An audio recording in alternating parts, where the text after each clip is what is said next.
Rights of women. So there are some collage, some headlines. All institutions must constitute women's cell for the protection of women's right. High Court. Special waiting room for women in railway stations. Nirbhaya legal action to ensure women's security. 50% reservation for women in local bodies of Kerala. അപ്പോൾ ഇതെല്ലാം പറയുന്നത് ഇത് സ്ത്രീ സുരക്ഷയെ കുറിച്ചുള്ള കുറച്ച് news items ആണ്. ഒരു നോക്കിക്കഴിഞ്ഞാൽ ഇപ്പൊ റെയിൽവേ സ്റ്റേഷനിൽ സ്ത്രീകൾക്ക് പ്രത്യേകിച്ച് വിശ്രമ കേന്ദ്രങ്ങള്, അതുപോലെ തന്നെ ഈ കേരളത്തില് 50% റിസർവേഷൻ ഫോർ വുമൺ. ഇവിടുത്തെ എലക്ഷൻ ടൈമില് അവർക്ക് 50% സീറ്റ് അവർക്ക് കൊടുക്കുക. അതുപോലെ തന്നെ എല്ലാ സ്ഥാപനങ്ങളിലും വനിതാ സെൽ രൂപീകരിക്കുക for the protection of women. അപ്പൊ അത്തരത്തില് ഉള്ള പ്രൊട്ടക്ഷൻസ്, അപ്പോൾ അതെല്ലാം നമുക്ക് നേടാൻ പറ്റുന്നത് എങ്ങനെയാ? നമ്മുടെ ഈ ഒരു നിയമത്തിലൂടെ അല്ലെങ്കിൽ നിയമ സാധ്യതകളിലൂടെയാ നമുക്കതൊക്കെ നേടാൻ സാധിക്കുന്നത്. അപ്പൊ അത് എങ്ങനെയാണ് എന്നൊക്കെയുള്ള കാര്യം നമുക്കിവിടെ നോക്കാം.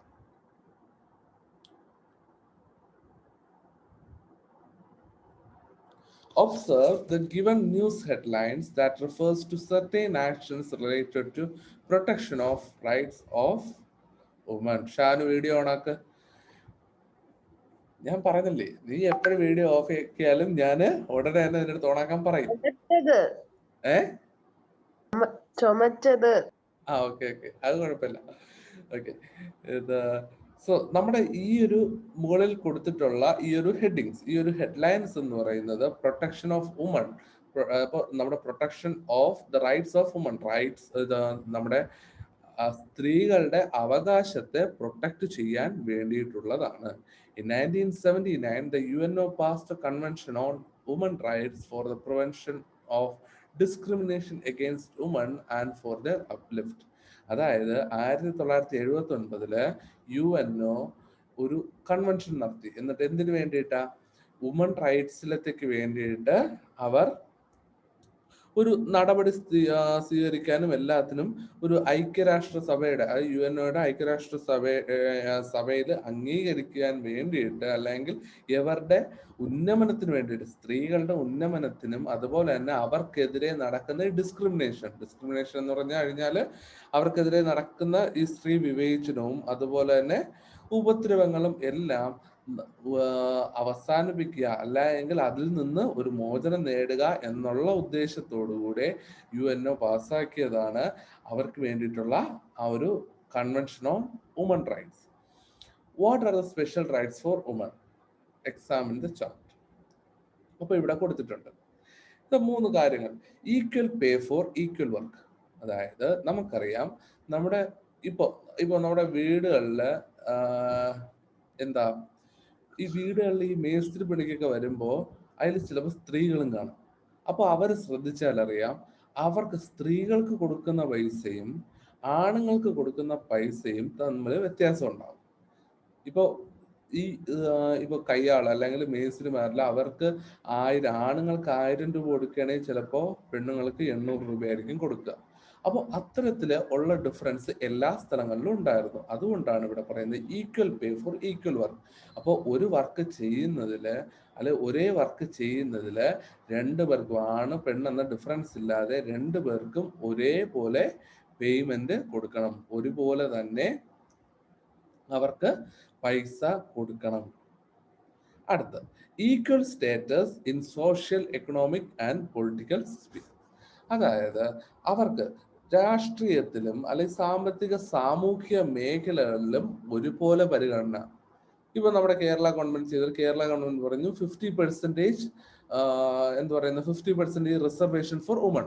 അപ്പൊ അതെന്ന് പറയുന്ന ഒരു ഇക്വാലിറ്റി, ആണിനും പെണ്ണിനും ഒരുപോലെ മത്സരിക്കാനും അതുപോലെ ആണിനും പെണ്ണിനും ഒരുപോലെ നമ്മുടെ ഇതിൽ ഇലക്ഷന് പങ്കെടുക്കാനും ഉള്ള ഒരു അവസരം. അതുപോലെയാണ് അവർ ഈക്വൽ സ്റ്റേറ്റസ്, ഒരേപോലെ സൊസൈറ്റിയിൽ അവർക്ക് ആണ് പെണ്ണെന്ന ഡിഫറൻസ് ഇല്ല, എല്ലാവരും ഒരുപോലെയാണ്.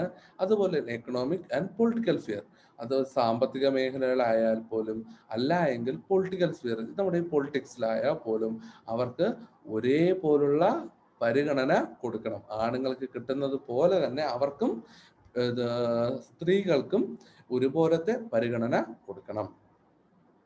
Equal opportunity to utilise scholarships and educational assistance. അതായത് നമ്മുടെ സ്കോളർഷിപ്പുകളും പഠന സഹായങ്ങളും എല്ലാം ഉപയോഗപ്പെടുത്തുവാൻ തുല്യാവസരം. അപ്പോൾ അതായത് ഈ സ്ത്രീകൾ ഇപ്പോൾ നമ്മുടെ നോക്കിക്കഴിഞ്ഞാൽ സ്ത്രീകൾ അല്ലെങ്കിൽ കുട്ടികൾ, അവർക്ക് അത് സ്ത്രീകൾ അല്ലെങ്കിൽ പെൺകുട്ടികൾ അവർക്കെന്ന് പറയുന്നത് ഇപ്പോ എന്താ പറയുക, സൊസൈറ്റിയിലൊക്കെ ആയാൽ പോലും അല്ലെങ്കിൽ എവിടെ ആയാൽ പോലും അവർക്ക് ഈ പഠനത്തിനുള്ള അവസരങ്ങളും എല്ലാം ഭയങ്കര കുറവായിരിക്കും. അപ്പോൾ ആ സാഹചര്യത്തിൽ അവരെ ഉയർത്തിക്കൊണ്ടുവരാൻ വേണ്ടിയിട്ടാണ് അവർക്ക് ഈക്വൽ ഓപ്പർച്യൂണിറ്റി. അതില് നിനക്കൊണ്ട് ഇത് നെറ്റ്വർക്ക് ഇഷ്യൂ ആണോ? പറയണ കേട്ടോ, സ്റ്റെക്കായി. ആടാ, അത് ഇതാ നിനക്ക് അവിടുത്തെ ആ ഒരു ഇഷ്യൂ ആണ്. ഓക്കെ, അപ്പൊ ഈക്വൽ ഓപ്പർച്യൂണിറ്റി എന്ന് പറയുമ്പോൾ ഒരേപോലത്തെ അവസരം, ഇപ്പൊ ആണിനായാലും പെണ്ണിനായാലും പഠിക്കുവാനും, അതുപോലെ തന്നെ എഡ്യൂക്കേഷണൽ അസിസ്റ്റൻസ്. ഇപ്പോ പെൺകുട്ടിയാണെന്ന് പറഞ്ഞുകൊണ്ട് ഒരിക്കലും അവരെ പഠിപ്പിക്കാതിരിക്കരുത്. അല്ലെ പെൺകുട്ടിയാണ് അതുകൊണ്ട് ഇത്രയും പഠിച്ചാൽ മതി, നീ കൂടുതൽ പഠിക്കണ്ട എന്ന് ഒരിക്കലും പറയരുത്. അവർക്ക് ഒരുപോലത്തെ അവസരങ്ങൾ, ആൺകുട്ടികൾക്കും പെൺകുട്ടികൾക്കും അല്ലെങ്കിൽ എല്ലാവർക്കും ഒരുപോലുള്ള അവസരങ്ങൾ കൊടുക്കണം. അത് പഠന കാര്യത്തിലായാൽ പോലും. അതാണ് ഇവിടെ മെൻഷൻ ചെയ്യുന്നത്.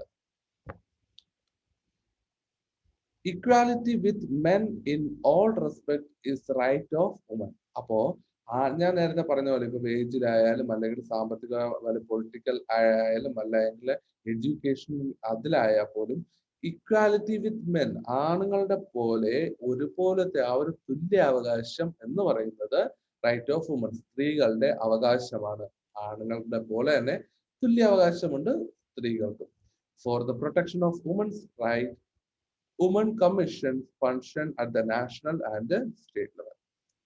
അപ്പോൾ നമ്മൾ നേരത്തെ പഠിച്ചതുപോലെ ഇപ്പൊ ചൈൽഡ് ലൈൻ ആയാൽ പോലും സ്റ്റേറ്റ് ലെവൽ നാഷണൽ ലെവലിലുണ്ട്.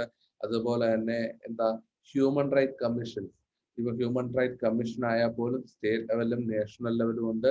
അതുപോലെ തന്നെ ഇവിടെ വുമൻസ് കമ്മീഷനും ഫങ്ഷൻ ചെയ്യുന്നുണ്ട്. എവിടെയൊക്കെയാ? നാഷണൽ ലെവലിലും സ്റ്റേറ്റ് ലെവലിലും. Complaints related to the denial of women's right and abuses against women can be submitted to the commission. അപ്പോ വനിതാ കമ്മീഷൻ എന്നുള്ള കാര്യം നമ്മൾ കേട്ടിട്ടുണ്ട്, നമ്മൾ ഇവിടെ കേട്ടിട്ടുണ്ട്, അല്ലെങ്കിൽ സിനിമകളിലായാലും അവരെ കാണിക്കുന്ന ഒന്ന്. കാരണം ഈ വനിതകൾക്ക് വേണ്ടിയിട്ടുള്ള അല്ലെങ്കിൽ വനിതകളുടെ ഉന്നമനത്തിന് വേണ്ടിയിട്ടുള്ള അല്ലെങ്കിൽ അവരുടെ പരാതികൾ ബോധിപ്പിക്കാൻ പറ്റുന്ന ഒരു സ്ഥലം. അവരുടെ വുമൺ റൈറ്റ്സിന് എന്തെങ്കിലും കോട്ടം സംഭവിച്ചാലോ, അവരെ അബ്യൂസസ്, അവർക്കെതിരെയുള്ള അതിക്രമങ്ങളോ എന്തെങ്കിലും സംഭവിച്ചാലോ, അത്തരത്തിലുള്ള പരാതികളൊക്കെ നമുക്ക് സ്ത്രീകൾക്ക് ഈ ഒരു വനിതാ കമ്മീഷൻ അല്ലെങ്കിൽ ഈ ഒരു വുമൻസ് കമ്മീഷനെ നമുക്ക് കൊടുക്കാൻ പറ്റും. The commission will probe into the issues and take appropriate action. അപ്പോ ഈ പരാതികള് ഈ കമ്മീഷൻ എന്ത് ചെയ്യും? Probe into the issues, അവരെ അന്വേഷണം നടത്തും. അന്വേഷണങ്ങളൊക്കെ നടത്തി അവരെന്നിട്ട് ടേക്ക് അപ്രോപ്രിയേറ്റ് ആക്ഷൻസ്, അവരെന്നിട്ട് പ്രോപ്പർ ആയിട്ടുള്ള ഒരു നടപടി അവരെടുക്കും. എന്തിനു വേണ്ടിയിട്ട്? ഇവരുടെ ഉന്നമനത്തിനും അല്ലെങ്കിൽ ഇവർക്ക് നല്ലത് വരാൻ വേണ്ടിയിട്ട്, നമ്മുടെ വുമണിന് അല്ലെങ്കിൽ ഒരു സപ്പോർട്ട്, അവരുടെ റൈറ്റ്സിന് എന്തെങ്കിലും ഇഷ്യൂസ് വന്നു കഴിഞ്ഞാൽ അതിനെതിരായിട്ട് നമ്മുടെ വുമണിന് ഈ വുമൺ കമ്മീഷൻ അവർക്ക് സപ്പോർട്ടായിട്ട് നിൽക്കും. ആദ്യത്തെ വീഡിയോ ഓണാക്കി വെച്ച് ആദ്യത്തിനും അലീനയും. അപ്പൊ അത്രയുമാണ് ആ ഒരു വുമൺ റൈറ്റ്സ് എന്ന് പറയുന്നത്. ഇതിൽ എന്തെങ്കിലും ഡൗട്ട് ഉണ്ടോ?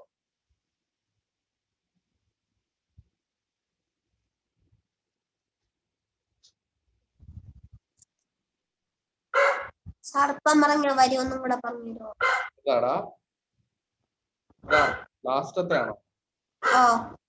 അതായത് ഈ വുമൺ കമ്മീഷൻ എന്ന് പറയുന്നത്, ഇപ്പൊ നമുക്കറിയാം വനിതാ കമ്മീഷൻ ഉണ്ട്. അപ്പോൾ ഈ വനിതാ കമ്മീഷൻ എന്ത് ചെയ്യും? ഇവർക്ക് നമ്മൾ പരാതി സബ്മിറ്റ് ചെയ്ത് കഴിഞ്ഞാൽ, സ്ത്രീകൾ പരാതി സബ്മിറ്റ് ചെയ്ത് കഴിഞ്ഞാൽ അതിനുള്ള പ്രോപ്പർ ആയിട്ടുള്ള ഒരു നടപടി അവരെടുക്കും. അവരത് അന്വേഷിക്കും. അവരെ അന്വേഷിച്ച് കണ്ടുപിടിച്ചതിന് ശേഷം ഒരു നടപടി അവര് പ്രോപ്പറായിട്ട് കൈക്കൊള്ളും. അതാണ് നമ്മുടെ വുമൺ കമ്മീഷന്റെ ആ ഒരു ഫങ്ഷൻ, വുമൺ കമ്മീഷന്റെ ഡ്യൂട്ടി എന്ന് പറയുന്നത്. മനസ്സിലായോ? വേറെ ആർക്കും ഡൗട്ട് ഉണ്ടോ?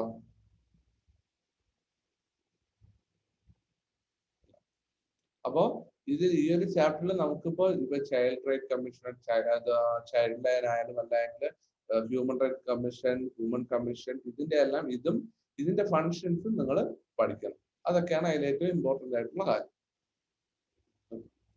Rights and duties. Are we bestowed only with rights? ഇപ്പൊ നമുക്കാണെങ്കിൽ ഈ ഒരു അവകാശങ്ങൾ മാത്രമാണോ ഉള്ളത്? We have duties corresponding to each right. Examine the chart. അപ്പോ നമുക്ക് റൈറ്റ്സ് മാത്രമാണോ ഉള്ളത്? അല്ല. നമുക്കാണെങ്കിൽ നമ്മൾ തിരിച്ചു ചെയ്യേണ്ട കുറച്ച് ഡ്യൂട്ടീസും ഉണ്ട്. നമ്മളും കുറച്ച് കാര്യങ്ങൾ, നമുക്കും കുറച്ച് കടമകൾ, ഡ്യൂട്ടീസ് എന്ന് വെച്ചാൽ നമ്മുടെ കടമകൾ, നമുക്കും കുറച്ച് കടമകൾ ചെയ്തു തീർക്കാനായിട്ട് ഉണ്ട്. ഇപ്പോ റൈറ്റ്സ് ആൻഡ് ഡ്യൂട്ടീസ്. അപ്പോ ഈ ഒരു ടേബിള് പഠിക്കണം, ഇമ്പോർട്ടന്റ് ആണ്. Rights, freedom is my right. സ്വാതന്ത്ര്യം എന്റെ അവകാശമാണ്. അപ്പോൾ ഡ്യൂട്ടീസ് എന്താ? Sharing my freedom with others is my duty. അപ്പോ ഈ ഒരു നമ്മുടെ ഈ അവകാശം അല്ലെങ്കിൽ നമുക്കുള്ള ഈ ഒരു സ്വാതന്ത്ര്യം അത് മറ്റുള്ളവർക്കും നൽകുക. നമുക്ക് കിട്ടുന്ന ഈ ഒരു സ്വാതന്ത്ര്യം മറ്റുള്ളവർക്കും കൊടുക്കുക.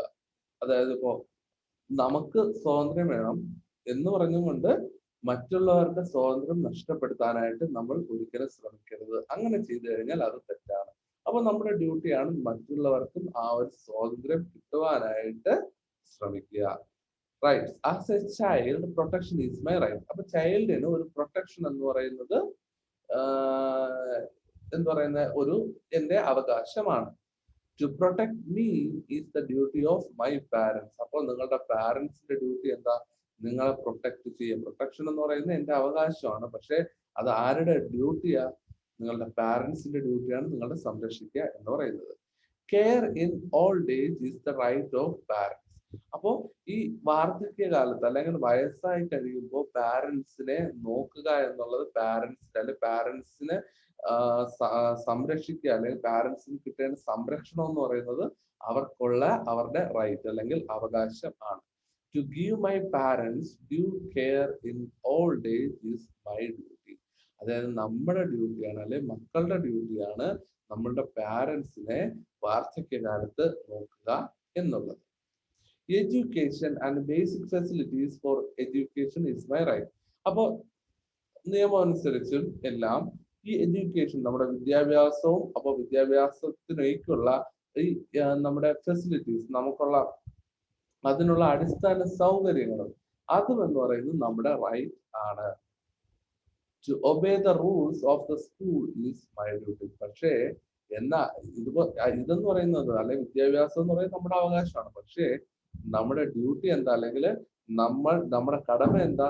നമ്മൾ സ്കൂളിന്റെ റൂൾസ് ആൻഡ് റെഗുലേഷൻസ് അല്ലെങ്കിൽ സ്കൂളിന്റെ അല്ലെങ്കിൽ വീടിന്റെ ഒക്കെ റൂൾസും റെഗുലേഷൻസും എല്ലാം അനുസരിക്കേണ്ടത് നമ്മുടെ ഡ്യൂട്ടി ആണ്. In case of violation of my rights I have the right to seek remedies. അപ്പോൾ എന്റെ അവകാശങ്ങൾ നഷ്ടപ്പെട്ടു എന്ന് തോന്നിക്കഴിഞ്ഞാൽ അത് പരിഹരിച്ചു കിട്ടാനായിട്ട് എനിക്ക് അവകാശമുണ്ട്. നമുക്ക് ഹ്യൂമൻ റൈറ്റ് കമ്മീഷൻ ഉണ്ട്, എല്ലാം ഉണ്ട്. അപ്പൊ അതുകൊണ്ട് തന്നെ നമ്മുടെ ഈ ഒരു റൈറ്റ്സ് വയലേറ്റ് ചെയ്തു എന്ന് തോന്നിക്കഴിഞ്ഞാൽ നമുക്കത് റെമഡീസ് അല്ലെ അതിനുള്ള പരിഹാരം കാണാനായിട്ട് നമുക്ക് അവകാശമുണ്ട്. Service of the state and the society is my duty. അപ്പോ ഈ രാഷ്ട്രീയ സേവനവും സാമൂഹിക സേവനവും, സർവീസ് ഓഫ് സ്റ്റേറ്റ്, രാഷ്ട്രീയ സേവനവും അതുപോലെ തന്നെ സാമൂഹിക സേവനവും, നമ്മൾ സമൂഹത്തിൽ വർക്ക് ചെയ്യുക അല്ലെങ്കിൽ സമൂഹത്തിന് വേണ്ടി പ്രവർത്തിക്കുക. അപ്പൊ അതൊക്കെ എന്ന് പറയുന്നത് എന്താ? നമ്മുടെ ഡ്യൂട്ടി ആണ്. ഇതില് എന്താ ഡൗട്ട് ഉണ്ടോ? ഇത്രയില്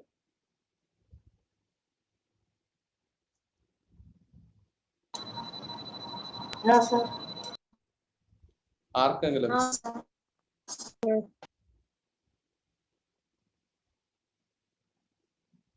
ഓക്കെ. അപ്പോ some rights and corresponding duties are given above. Rights will not exist without duties. അപ്പൊ നമുക്ക് റൈറ്റ്സും ഡ്യൂട്ടീസും ഒരുപോലെ വരുന്ന ഒന്നാണ്.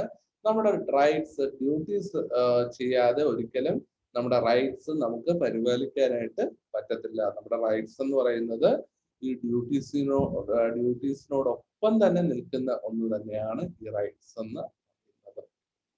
അതാണ് ഈ ഒരു റൈറ്റ്സും ഡ്യൂട്ടീസും തമ്മിലുള്ള ആ ഒരു വ്യത്യാസം. മനസ്സിലായോ?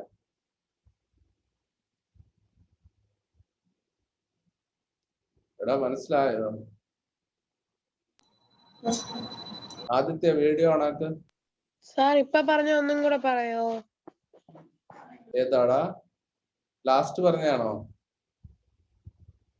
Okay. Some rights and corresponding duties are given. നമ്മളിപ്പോ മോഡിൽ നോക്കിയായിരുന്നു കുറച്ച് നമ്മുടെ റൈറ്റ്സും ഡ്യൂട്ടീസും, നമ്മുടെ ഓരോ റൈറ്റ്സിലും അതിൽ ഡ്യൂട്ടീസ് എങ്ങനെ ഉണ്ടാവുന്നു, അല്ലെങ്കിൽ അതിലെങ്ങനെയാണ് ഡ്യൂട്ടീസും കൂടെ ഒരുമിച്ച് വരുന്നതെന്നുള്ള കാര്യം നമ്മൾ നേരെ കണ്ടത്, ഈ ഒരു ബോക്സിൽ കണ്ടത്. അപ്പോ rights will not exist without duties. നമ്മുടെ റൈറ്റ്സ് എന്ന് പറയുന്നത്, അല്ലെങ്കിൽ നമ്മുടെ അവകാശങ്ങൾ എന്ന് പറയുന്നത് ഒരിക്കലും കടമകൾ ഇല്ലാതെ നമുക്ക് അവകാശങ്ങൾ നിലനിൽക്കില്ല.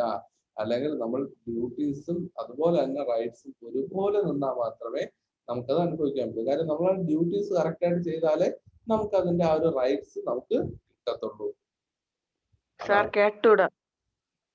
എടാ നിനക്കത് അവിടെ നിന്റെ അവിടുത്തെ ഇഷ്യൂ ആയിട്ടോ, അതിപ്പോ ഒന്നും ചെയ്യാൻ പറ്റില്ല. എനിക്കിവിടെ ഇരുന്നായാലും ഒന്നും ചെയ്യാൻ പറ്റില്ല.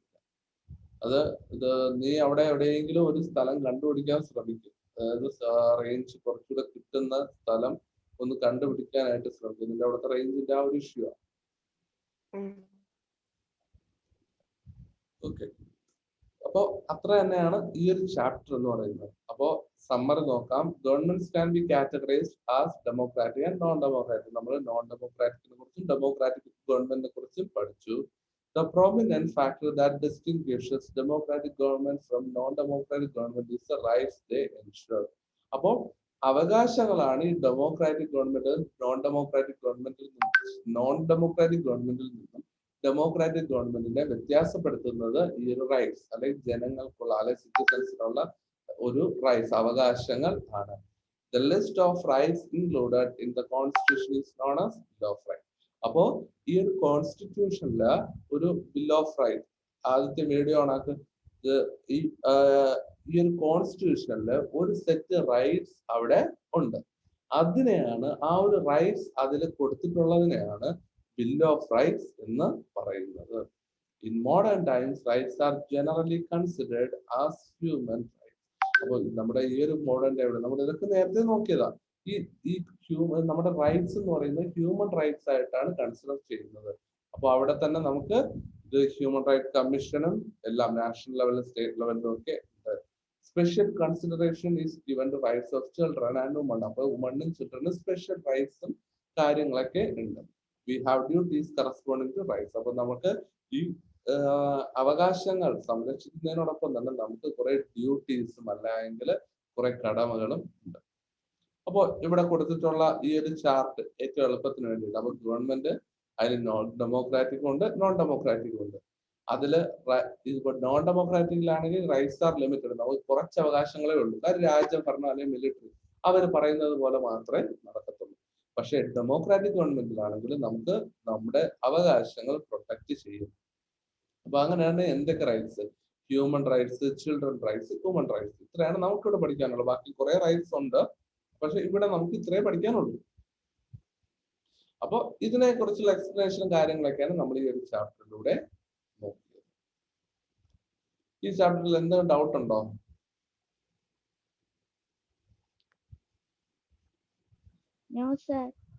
ഇല്ല. സാർ സമ്മറിയിലുള്ള രണ്ടാമത്തെ പോയിന്റ് നമ്മുടെ പറഞ്ഞുതരുമോ?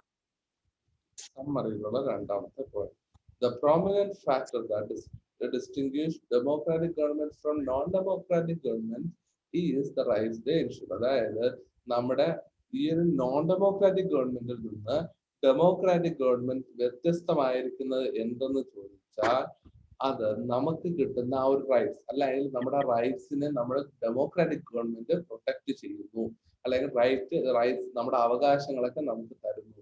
പക്ഷെ നോൺ ഡെമോക്രാറ്റിക് ഗവൺമെന്റിലാണെങ്കിൽ റൈറ്റ്സ് ആർ ലിമിറ്റഡ് ആൻഡ് നമുക്ക് ഒരിക്കലും ആ ഒരു അവകാശങ്ങൾ പ്രോപ്പറായിട്ട് കിട്ടില്ല. But here in democratic government we are getting proper rights and they are ensuring. അവര് ആ ഒരു പ്രൊട്ടക്ഷനും എല്ലാം അവര് ഉറപ്പുവരുത്തുന്നുണ്ട്. അതാണ്. Okay sir. വേറെ ഡൗട്ട് എന്തെങ്കിലും ഉണ്ടോ? No sir.